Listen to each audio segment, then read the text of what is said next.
Slange, slange, slange met vange.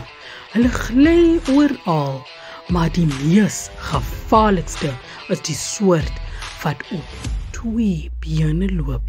Dis juist die een wat nie kan suis nie, maar hulle maniere is giftig.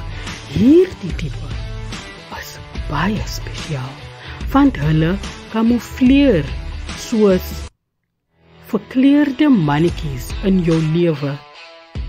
Hulle gebruik die illusie van vriendskap om jou mure stadig af te kap. Dan val hulle aan en gebruik jou eie siele om jou van binne te vernietig. Net so parasities soos kanker.